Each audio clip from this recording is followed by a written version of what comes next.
Parents often ask us about how to discipline their children. Our children know very well that hitting people isn't good, but whenever they have an emotional outburst, they'll just act out. When our children don't get what they want, they'll throw a tantrum. Apart from punishing them, what else can parents do to discipline their children? Well, without answering directly, let's think about another question. In the end, what's the real reason for children to act out? For a lot of adults, the first explanation that comes to mind would be, sometimes children are naughty and they don't listen to their parents. This is almost a universal idea. According to a survey conducted in the United States in 2015, 56% of parents believe that children have the ability to resist doing something that parents have forbidden before they are 3 years old. In other words, they only disobeyed their parents because they are naughty and did so deliberately. It's not surprising that so many parents have such an expectation gap, especially as when children reach 2 years old, they become more verbal and are able to understand and follow parents' simple instructions. If they can understand what parents are saying but don't follow their instructions, it's assumed that it must be a willful act of disobedience. But the question here is the ability to understand instructions the same as the ability to follow rules? It isn't, in fact, and even if children can listen and understand clearly, their behavior is still dominated by their basic impulses. It's not until a child is 3 or 4 years old that they will really develop their ability for self-control. From the perspective of neuroscience, the ability of self-control is a high-level ability, mainly rooted in the prefrontal cortex of the brain, which some people call the CEO of the brain. The ability of self-control allows us to suppress basic impulses, emotions, and behaviors, and to assess the consequences of different actions on the achievement of longer-term goals. To put it in a simpler way, it helps us control our actions to make the right decisions and avoid impulsive actions that will leave us worse off, just like an adult who is on a diet can be mindful of what to eat. However, research shows that brain development is not complete until early adulthood, somewhere around the age of 25.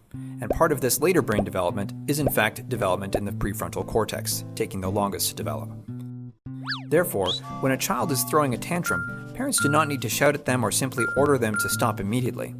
Helping children strengthen their ability for self-control is a wise response in the long term. All the child needs to do is keep practicing self-control and repeatedly change their experience, which in turn builds the neural pathways associated with self-discipline. Let's go back to our example from the beginning, where the son hits others. What parents can do is help their children describe their feelings first. You were hitting others today because you were feeling very angry at the time. It's wrong to hit others. This will let the child know that this emotion is called angry and teach them to express feelings with words. By naming feelings, it allows children to develop a vocabulary of emotions so that the next time when they get angry, they can talk about their feelings instead of acting them out right away. But what do you do if the child begins to lose their senses and go out of control, or even if the parents themselves become upset? When both parties are overwhelmed with emotions, it's difficult to stay calm and talk with each other. In the worst-case scenario, the children may end up as victims of verbal or even physical abuse. If we want to communicate well within the family, we can make use of some tools or games to help express emotions. For example, parents can work together with their children to create some cards. Whenever someone is feeling emotional, they can make good use of the cards to remind each other to pause and discuss calmly together. Parents, as adults, need to play a leading role, trying to listen and understand what happened to the child. Let them talk about it from their perspective. After listening to the whole story, parents can encourage the children to share the feelings they have. Do they feel sad, angry, or disappointed? Parents can even help the child reflect on their emotions and say, "Oh, I saw that you wanted to cry. Are you upset?" At the end of their explanation, parents can help them try to see how to solve the problem together, or how they should react when this happens again. In return, if parents are having an emotional outburst, it's also a great opportunity to use the cards, which can help them pause and express their negative feelings and encourage parents and children to talk together about the situation. Feelings themselves aren't right or wrong, good or bad. If a person feels cold, you will not say, "Stop feeling cold. You should feel warm instead." This is applicable to all feelings, no matter whether it's excitement or anger.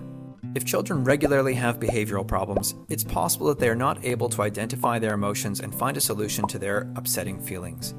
It doesn't necessarily mean that they are completely impulsive and have no ability to control themselves. Understanding this can lead us to nonviolent and respectful communication between parents and children and overall happier families.